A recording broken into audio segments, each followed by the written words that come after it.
So finally, Mary, we are here. So we are happy today. This is Patrick Egon. The channel is Story Teach Patrick Egon. So today we have a very great visitor. Her name is Mary Burugu. Hey, it's even the best thing sikusema Burugu. Yeah. So Mary, how are you? I'm fine, thank you. You are good? I'm good. Welcome. Thank you. Pongezi. Asante. You are doing some great work. Thank you. I know people are waiting to hear about a superwoman. Yes. But before we do that, they want to know who is Mary, alizaliwa wapi, and all that. Kindly face the camera and tell us your name and a brief history of yourself. Okay, Mary is a teacher born in Nyandarua. Took my primary education in Nyandarua, Pasenga Primary School. Went to Molo, where my high school, I took it in Jenga Karume High School. After Form 4, I came back to Nakuru, where I started business. Then afterward, after joining the Burugu Church, I went to train as a P1 teacher. Then afterward, as a diploma and again as a degree holder. Though I started my master, I'm not yet through. In between, I've continued to be a leader in the church. I'm a church elder, PCA, a church elder. I've gone to many courts of PCA, where I have worked as an administrator, that is the session clerk. Then at the presbytery level, I worked as a finance chair, also a presbytery treasurer. I've also been, by God's grace, being a member of the business committee of the 21st General Assembly. And I thank God He has been gracious to me as I serve the church.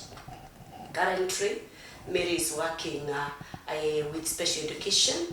I have worked in Gara Special School.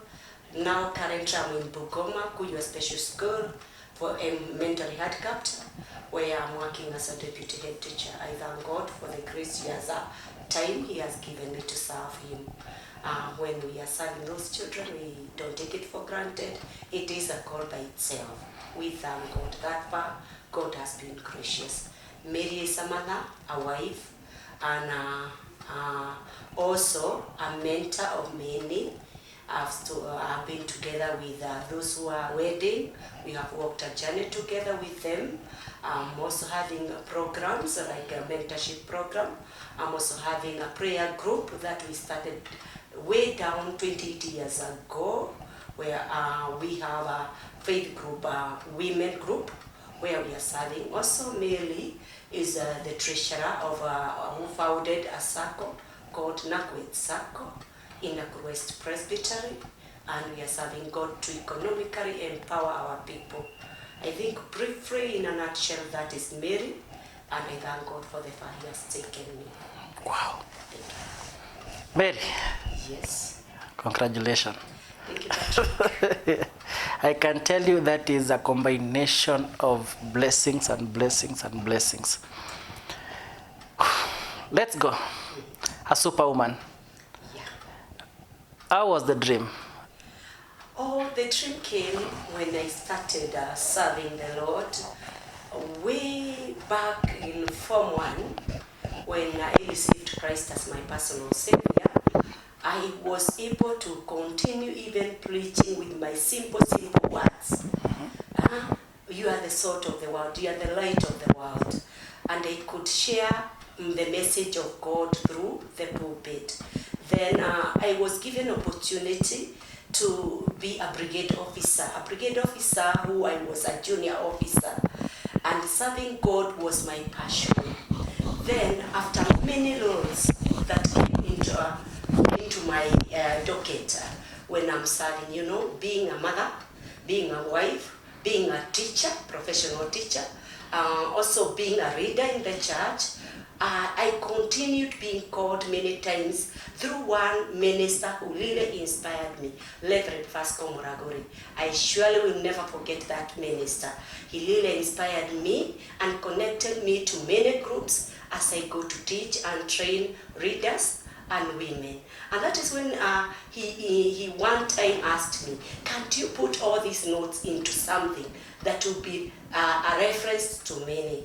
And also somebody else who really inspired me. One time I usually give a task to the person above me to evaluate my work, evaluate my leadership, evaluate what I do. Even in school, I should give questions to a person, evaluate who is Mary and how have I put an impact to this institution.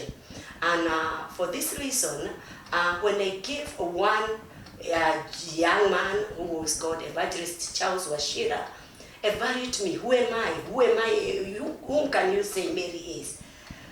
After the examination, he once said, Mary, I wish the knowledge that you have and the inspiration, you can put it in a book. I can remember that guy says book, he wrote that, just write a book, it will help many. And for sure, that is when I started dreaming a dream of writing a book. I talked about it, I could sleep and see it, and one time as we were doing computer classes with one Margaret Jenga, I wrote just a heading, a superwoman. And I told Margaret, one day, I dream big. I'll write a book concerning a superwoman. Meaning, who is a woman and how can one become a superwoman from an ordinary woman? And that is where the dream came from. From that time, God inspired me to start writing script here and there, some messages. And after that, I met one man who is Patrick Hill. As he was going through with the books and teaching and talking about writing books. And when I invited that man to the church to come and mentor our boys and girls, where we call vocational Bible study, that is when the dream started. I started realizing my dream that it is possible. He encouraged me, and that is when I started writing the book Superwoman. That Patrick God is me, huh? How many years? 4 or 5 or 3? I think 2018, 2019. Huh? 2019. Today is 2022. Today is 2022. I think that is important. People should know that dreams come from far. Yeah. And they should take it all through. So tell us about the Superwoman. A Superwoman is a book written from many stories from the Bible, whereby it speaks about biblical women and what they have been doing and what made them to be superwomen, because they are not just ordinary women. When you take somebody like Ruth, Ruth was married like any other ordinary woman, but there came a time at the crossroad that she had to make a decision. And the decision was, me, Ruth, I'll go with Naomi. Alpha decided to go back and stay with the family as they were persuaded by the mother-in-law Naomi. And so Ruth decided, my mother-in-law Naomi, don't ask me to go back. Where you will go, I will go. Your people will be my people. And I am not turning back. You can imagine somebody going to go with a person in a new land, somewhere that she was not known. The husband had died, and she's following a mother-in-law who is even calling herself bitter. Don't call me Naomi, call me. Don't call me Naomi, call me Mara. And so Ruth decided to go with Naomi. And when they went, she could look and gather food for Naomi. She could take care of Naomi. She could imagine and encourage Naomi that life will be okay. So that made Ruth not to be an ordinary woman, but to be a superwoman. I thank God because of Ruth. In our generation, Ruth is there. That is where the lineage of Jesus Christ came to bring the Gentiles and the Israelites together. So Ruth became a superwoman. Go to Esther. Esther was born an orphan. So even those who are orphans, you can become superwomen. You can become great people. If only you get courage, you encourage yourself. Esther was born and the parent died. She was taken care of by an uncle, and in the midst of challenges in a foreign land, Esther became a superwoman by taking care of herself. until when Vashti was to be removed and Esther be given an opportunity to become the queen. Why? Because one, Esther had the values. Esther knew God. Esther was a prayerful woman. Esther was somebody who was assertive with her decision. And even when Vashti went away, Esther was taken as the queen of that palace. And even she became to rescue the family of the Jews who were to be killed. That is why Esther is a superwoman. I take another superwoman, Mary, the mother of Jesus. Mary, the mother of Jesus, was able to remain holy, a virgin, a good girl, an active girl. She was met by an angel when drawing water. And that is when the proclamation of giving birth to Jesus Christ was given. And even when she was told, against all odds, that you don't know how you get a child without a man, you don't know what will happen, you don't know the one who had bestowed Mary will say, that is Joseph. She said, "Oh Lord, what you say, I agree." And that is why Jesus was born, to give us salvation. Without Mary, there is no salvation. Jesus maybe could not have been born, or maybe could have been born by somebody else, but Mary remained a virgin against all odds. Our integrity, our knowing God must be super, that when God tells us go, don't question how. Don't question how will I achieve this. Just leave it to God. And God is faithful. He will take you through. So super women, they are not born, they are made. Super women are made. So how I pray that we can have super women. I've talked about many of them here. I've just cited a few. But remember, one just bad egg can spoil this super woman. We have given a story of a lady, pastor lady, who had visitors, but she broke the eggs to make the stew, one after the other. But the last one was a bad egg, and the whole stew became rotten. So even being a superwoman, remain assertive, remain of great value, and have your integrity, so that that one bad egg will not spoil the superwoman to become a rotten woman. We need to live a super life, knowing that we have a Father in heaven who is looking after us. It's my prayer, super women are made, not born. You took me by surprise. I wanted to ask the question about the bad egg, but I'll ask another one.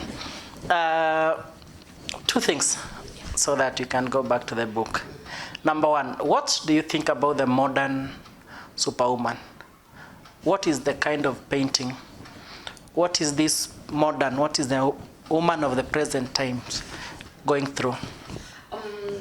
A woman goes through a lot. You know, this woman is a mother. I've got responsibilities to be a mother. You have these children who are going through challenges and storms of the world. The world is chaotic. This superwoman needs to bring children closer to God. One thing, a superwoman, a modern superwoman, there is no way you will survive and become a superwoman unless you have God. Because God will help you to overcome all the other challenges. Number two, this superwoman is employed. Nowadays, we don't have mothers who are left at home looking after the children and the husband to bring food. This superwoman looks for food, go to work. So you are a boss. Your integrity and your stand will make you overcome the challenges of other women who are working in those institutions. We see women who compromise because they want to get employed, they want to get a promotion. Me, I believe in one thing: let me work, let God pave the way, and God has done it. I've gone to many offices. I believe God has done it, not because I compromised, but because it is God. So for this normal woman, this ordinary woman, you need to make a decision. Also know that you have to plan. Without plan, you get yourself confused. What I call every day light up. Have a plan. How will I wake up? What will I do? What will I say? Where will I go? Don't be caught up by somebody because I was going to visit so and so. Let's go. No. Tell that person, I have my timetable, I have a way what I'm doing. It is written here how you will go and what you will do. It is ourselves to plan ourselves. You have the duties as a mother, you have a duty as a wife, you have a duty at your place of work, you have a duty in church, you have a duty in the community. Serve your community. You'll be known by what you leave behind, not by what you achieve. It is by what you leave behind. Let us live original life. Many times the Bible says we only use 20% of what we have been given, and this reminds me of the talents that were given to 3 men.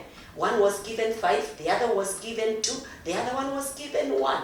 The one who had 1 hid the talent and said, you always get where you have not planted. I can't work. There are women who do that. Those are just ordinary women. The other one was given 2. With all the potential, he brought another 2. The other one 5. And the Bible tells us clearly, and it is written here, the owner, when he came, he told, welcome, come and dine with your king. You have done well. Are we waiting to be told, well done, when our maker comes? Because we have utilized our 100%. Much wealth is in the grave. It is written here. It is in the grave. Because people died without writing books, without singing songs, without doing mentoring people, without encouraging others, just because they were hiding not to be known as alcoholic workers. We need to work. And surely even me, I don't see if I have reached the 50% with all the responsibility. I'm looking for other work to do. Thank you. Let's go back to mentorship. That is the last chapter you have talked about. You've said that a superwoman will teach others. And I think you have insisted and talked about the value of going beyond self. I want to approach this topic in 2 ways. Number 1, what do you think is the role of men in empowering their women and their seeds and their talents? Yep. Patrick, I would say a man is a very key person to this lady. For that lady to become a superwoman, she needs a backing. Because many times, the ego of a man, that person think, I'm the only one who can do it. Woman is there to follow instruction. But I have come to deviate that. We are co-workers in the ministry. We are co-workers at home. We are serving God, all of us. I may be better in this, you are better in the other. And as men, it's good to accept that sometimes you may be given a woman who is more stronger with things, with potential than the way you are. Because actually, one person told me, you cannot be equal, balanced home. Lazima one is below, the other one is up. So men, push your ladies. Come walk with them the journey, because we are in a race. Yeah, we are in a race. Patrick, you have come from a place where people learn. They are marathons. Lakini, you get yourself these ladies, when they learn and become they get the gold, they get the bronze. If men don't accept that, they don't appreciate, what will happen? You withdraw, the man will withdraw and become a drunkard or become an abusive man with that family stand. It's upon you to push your lady to the level God wants that person to be. Be like Joseph. Joseph, though he knew that I've not impregnated Mary, but Joseph was ready to walk with Mary and said, okay, after giving birth, I'll leave her because this child is not mine. But God brought the revelation later that this child is a child after the Holy Spirit. So Joseph was able to do what God had said.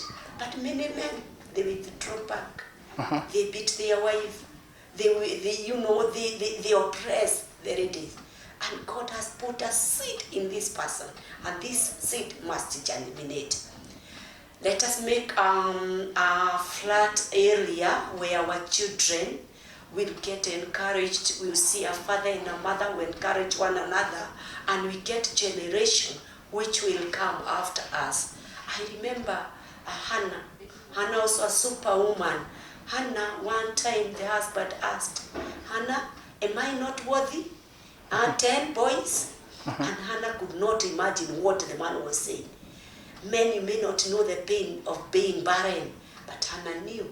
We might be barren of issues because you have oppressed me, you have suppressed me. I'm not able to do what God had told me to do. It's not only getting Samuel. We have Samuel of businesses. We have Samuel of the place of work. We have Samuel in our place of worship. Let us encourage. Like Erikana, what he was doing, he was giving Hannah double of what he was giving Penina. And so Hannah, when he went to Shiloh, she could pour her heart. Hannah was not left behind at home. They were going with Erikana to Shiloh. And that is where Samuel came from. Our men, go with us. Go with us in the field. Let us serve. Let us work. Let us do business. Let us do all what it calls for me to use all my potential. At the end, we are blessed together. Beautiful. So, let's go to the women. So, women can empower women. And I want to draw some examples from what you have talked about, just the way you have shared the men's story. There is a point you have talked about the lessons from the bathroom. You have talked about how women need to be like surgeons, not like the butcher when they are dealing with others. And finally, I want you, let's just handle the two first, on how women should be the mentors to the other women. And I think it is also good to mention something about being the Elizabeth of the other woman. Thank you, Patrick. One, I compared in this book, I've written about these two comparisons. We have a surgeon and we have a butcher. A surgeon go for training, learns a lot, get in books, do research. Before you act, you have to go through lessons and graduate. For the butcher, when you employ somebody to just cut meat and sell or go and slaughter a goat, that person doesn't need a lot of training, a lot of knowledge. That person just do it. This one I give it was just an insight when I looked about the two. And I came to realize a doctor or a surgeon move with a team. They work together. We have nurses, we have the caretaker, we have the patient, we have the doctor who is specialist in this, specialist in another. It is a team. Women, you cannot work alone. You must work with other women to become a surgeon, because an iron sharpened an iron. This person walk with this patient for a journey until they come to celebrate what God has done. For this person who was maybe operated, this person keep watch. There are nurses 24/7. There is oxygen. There is everything. As women, we need to be oxygen of each other. We need to encourage one another. This journey is not easy. It is not easy. Let us not butcher our people. When you come and tell me, oh, your dress was not ironed, oh, that hairstyle, you mean you don't have a man who can help you. You mean your children can be drunkard. You are butcher, you are tearing the heart of that person. You are killing that person. You are killing. Be just like a surgeon. Walk with that person. Okay, the children are drunkard. Have time to play. Have time to encourage that lady and walk the journey together. The husband has maybe divorced that lady. It is not time to come and talk to other ladies. No, shield that lady. Take that lady to either ICU on high dependence unit where you nurture that person. Put a cover.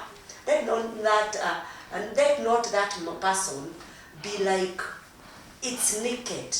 You are talking ill of that person. It is not her making. It just happened. It just happened. And I talked of a bathroom. When you look at a bathroom, somebody enter, remove all the clothes, you become naked. Bathroom will never say, Patrick, you have a scar when Millie came. No. That one will remain, the nakedness of Patrick will remain, or the nakedness of Millie will remain in the bedroom, and nobody will return. Number 2, when you enter, a woman enter into your heart, know that you are shielding. Like the way when you enter in the bedroom, you are there alone. Sometimes women let us be alone.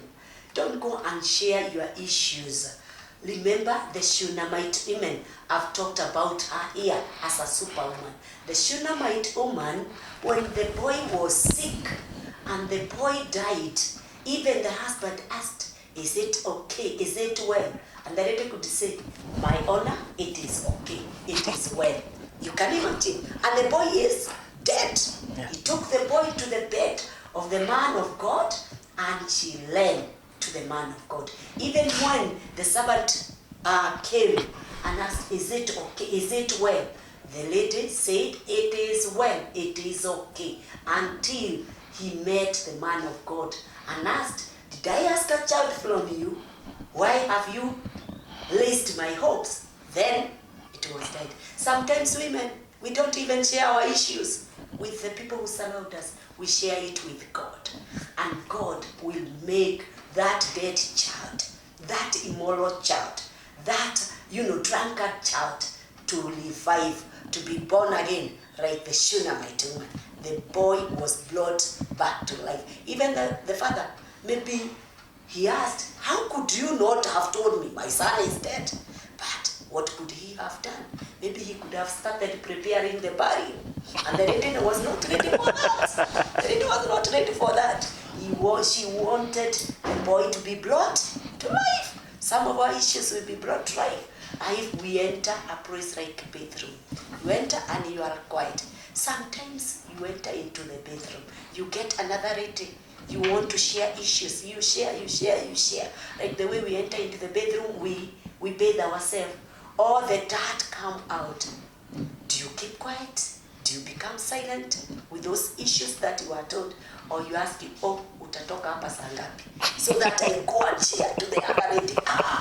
Even if you see Mary has been divorced. Mary's husband is a drunkard. Mary's children is like this. You know that is quite bad. As women, we need to know that. As bedroom, whatever we share with Mary is for Mary. Whatever we share with Susan, it is for Susan. Don't go sharing. Your nakedness, your dirt, your whatever remains in the bedroom. So if somebody take me as a bedroom, let it be a bedroom that I shoot that person, I remove the dirt, I encourage the person, I refresh the person, and I give hope. In many minutes when you enter into the bedroom and you release yourself, does it follow you? No. Why does what we share with you follow me? Because I'll hear it with somebody else. That is wrong. I've shared with it that message here. So the bedroom, you will leave everything there. Sometimes you can remember what could have happened if Mary had no Elizabeth. Elizabeth was not envious. She knew that, okay, I'm carrying a child. But this one will prepare a way for the younger girl, Mary. Even if I get John the Baptist, there is Jesus, the Messiah who is coming. John the Baptist only will prepare the way. And so she encouraged Mary. She gave Mary a shoulder to lean on. She told her it is well. Even my thinking, this is not a biblical truth. I'm thinking when Mary went to Elizabeth, she was running away from home. Because what did she tell the mother that I'm pregnant out of the Holy Spirit? Have you ever heard of somebody getting pregnant? So Mary was confused. Yeah. Though the angel had talked, though God had talked, but I'm confused. How will I get a child? And surely she could feel the child reaping in her womb. Yeah. So she went to Elizabeth, and what is this? And so Elizabeth, don't worry. Even me at old age, I'm carrying a child. When they embraced each other, the children prayed. So many times women, when we get one another, we embrace one another, life become joyful. Life become enjoying. Life give us hope to see tomorrow. And Mary, surely, she gave birth to a child who is our Messiah. I am asking myself, if Elizabeth was not there, what could have happened? Maybe the girl could have aborted. Maybe the girl could have run away. Maybe the girl could not even accepted to walk with Joseph. Life could have been chaotic. But because Elizabeth was there, our life was so simple. Let us have Elizabeth in our life. And I'm one of them. I also have Elizabeth in my life. I remember one lady who is Edith Chen, who have walked with me this journey. I'm grateful for her. Edith, wherever you are the Elizabeth. So in closing of this analysis, I want you to talk about, there is something I've talked in the introduction part, and the role of a woman in the society. And I think this can be linked to women as a gate, and how women complete their family. I want you to talk about this thing as we conclude on this discussion. Okay, Patrick, this book is very rich. This book is very rich. I'm trusting God. Even your wife will get one. She already read it. Because it is a good book. I've talked about a gate. What is a gate in a family? A gate is where we get direction to enter into a compound or go out of the compound. You can't just go from wherever, you enter everywhere. That shows that compound is not secure. Women secure our family. There is no family. You can imagine, and this one, men bear with me, when women pass on, God forbid, Patrick, when women pass on, we see children going even to street. We see children crying. We see families breaking, and a good home made to be an isolate. Why? Because a woman has passed on. But women who are super women and stand at their families, even when their husband goes and even maybe pass on, those families stand. We have seen children who have been raised with one person that is a lady, and they are doing super. And we have so many in life. Can I give an example? Our former president, Uhuru Kenyatta, was left with a mother, and that person became a great one. A great one. I don't know, maybe I don't want to quote people who I don't know if their fathers are there. But Uhuru Kenyatta, I know, we know the president passed on long time ago. Even though what happened, we know a small life of this guy. That man became a president just because a mother encouraged that boy. Even when they were going to Hague, we could see a mother behind them, holding them, praying for them, and telling them it is well. A woman always tell the child or the community it is well, and especially a superwoman. I would say that a gate also is a pillar. It's a pillar. You can see the pillars of the gate. Women are pillars to the husband and to the children, even to their education, even to their businesses. When you ask counsel, the only person who will tell you the truth, Patrick, it is your mother. It is your mother. When you are right, she will tell you you are right. When you are wrong, she will tell you you are wrong, my son, but this is the way you can go with it. Sometimes we go to ask our friends, sometimes we go to ask our relatives, but it is only your mother who will never compete with you. All the other people compete with you. They want to see that life is better on their side, but your mother will never compete with you. In fact, he will give you a push. Hey, you are under pressure. Oh, Patrick, I had hidden 100 shilling here. Get it. Go and do something, even behind the father. Why? Because the mother want the child to succeed.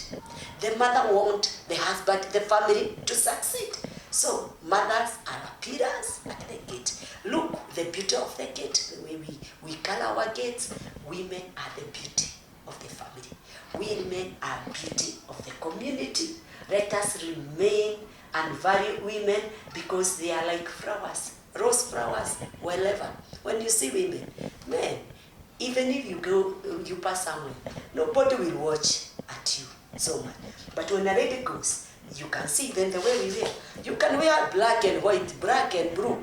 But me, I have clothes which are shiny because I'm a rose, I'm a flower. Women are the beauty of the community. They are the beauty of the family.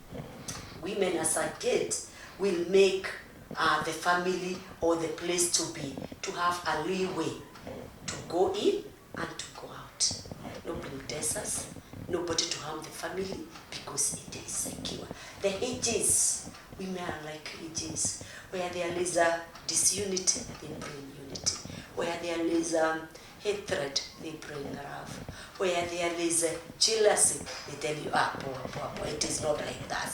When the children start competing, they tell you, remember all of you came from this? Whoop! So, you are all mine. And I would finish and say this. Women, let us balance our children. Don't love one more than the other. That one brings a lot of challenges. Some women have done it. But super women, they bring their children together. They balance the issues. They encourage one another.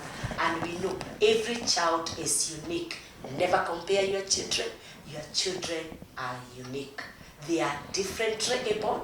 You need to work with them in different routes because they are not going in the same direction. We should not compete. And in that you have reminded me of a story I've given about a bank experience. We are not going in the same direction. Our children are not going in the same direction. When somebody bang at you and your things scatter, only to realize we were not going to, I was not going to withdraw the cash. I was going to deposit my cash. And so when I collected everything and went to my counter, I was the only one. And the lady was ashamed. Sometimes people become ashamed because you want to push the other person. You are not going in the same direction. You are not a duplicate of the other person. You are original. You are the one who have the journey. Walk your journey, I walk my journey. We are on a race. Let everybody run his race or her race. Let the children run their race. They are those who are super in IQ. They are those who are low, but very good in business. Every child is unique. Every person is unique. Don't push anybody. And if you have ever been pushed, also arise and walk. Things are okay. We are not competing. You will get the race. You get to win the battle. Difficulties are a part of our business. And so, always, the war we are in is a finished war. Jesus fought the battle. He won the race. We are there. We have somebody who has maintained us with Jesus Christ. We will win the battle. Don't worry, whoever pushed you, whoever maybe talked ill of you, whoever saw you as a failure, I want to tell you, you will win the battle. When something bad happens, you have three choices. You can let it define you, let it destroy you, or you can let it strengthen you. We used pencils when we were young. Why? Because you could rap. A child, when he breaks a cup, you know, you don't call that child a lot, but today you use a pen. Why? Because many things and many mistakes you make right away, they can never be deleted. You will remain with that scar. If a girl gets a child without getting married, you will remain with that child and bring that child up. Even when you get married, maybe you get married to the man who was not the father of that child. I want to tell you, livelihood is made of choices. Let us make right choices when we are adult, so that we may not remain with scars. To end the story is, past should not define you. It is a waste paper. Present should not confine you where you are. It is just a news. It is the present. It cannot. It is only it will only be read. A newspaper, we read it, we get the content, you know. But our future is a question paper. A question paper, you have to look for answers. You have to look for answers. So come out of your past. It is just a side mirror. You know, control your present. It is the screen, the windscreen, where you see where you are going, and also secure your future.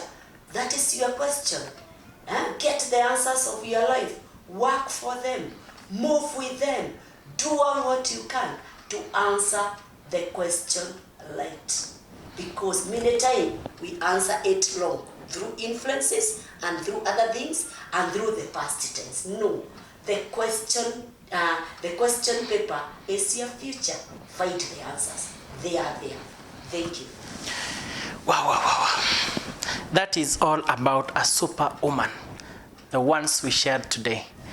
Before I let you go, I want you to now talk about the writing process. I just want you to mention two things first. Number one, the toughest moment you're about to give up when writing this book. Wow, the toughest time is almost the finishing time. That time I could see Patrick's form and I could learn away. I could check at it and feel I'm tired, I'm exhausted, I don't want to write it again. I was like almost giving up. Everything was there. Yes, I was being encouraged by my heart, but my heart was weary. You know, sometimes you feel you are weak. The body is willing, the heart is not there. But through God's grace, here we are. There's a day you told me about your what? The grandson, eh? Yeah. My grandson once told me, hey, Shosh, let me ask you, who is giving you exams all through? The other person, you are not reading again because you have all the time at night, early in the morning, at Saturday, I wake up, I get you in books. Who is this giving you exam? If I get that person, I will fight him. I will defend you, Shosh. So you can imagine what it was, explaining I'm not doing exam, I'm writing a book. The best moment? Wow, my best moment is the initial stages when we were making the chapters. You know, that was the moment that I felt that I'm writing a book, so something is coming up. When I started seeing the first cover, the cover page, wow, I knew, I've written a book. I'll be one of the elders, and especially now, awaiting the launching, awaiting the book to go into the field. I'm feeling like writing another one and another one. Thank you. Your biggest dream for the book? What's the future? My biggest dream is this book will go to edition 1, edition 2, will reach many women. And through the stories which are here and the writings, they will help many women. I will mentor many, even the young ladies. God willing, I'm trusting this is just a stepping stone. I'm writing another one, almost through. Patrick, almost through. And I'm trusting God, this is a stepping stone which will make many to understand that you can be all what you want. You can be a superwoman. You can work. You can write. You can preach. You can mentor. You can bring your children up. You can invest and be in business because it is doable. Mary has done it. Others can do it. That is the message I'm passing across. Yes. I don't want to dilute that finishing power. That is the power of a superwoman. It has been a great discussion, Mary. I'm looking forward for the launch. I'm looking forward for the success of this book. I'm happy to be part of this. So to the viewers, it has been great having you. Kindly, if you have not bought this book, it is available for 500 shillings. It is available countrywide. In case you may want to reach out to Mary, I'll give her the space to share her number, but you can call the publisher 0703-673-865. You can visit any bookshop, just ask a superwoman. If they don't have it, tell them to call Sahara Center, or you can contact Mary directly through a number. My number is 07 16 16 2412. I'm Mary Burugu. This book will be there. I'm also a mentor. You can get it from Burugu PCA Church or Nakuru West Presbytery or Nakuru West Parish. Actually, these are the places where this book is, and also countrywide. I know it will go far and wide, and it will empower many, because this is what God has put in my heart. So if you have people you want to maybe to be talked to, women or ladies or even leaders, I'm there. I usually go countrywide, empowering women, empowering readers, and even mentoring the youths. Thank you.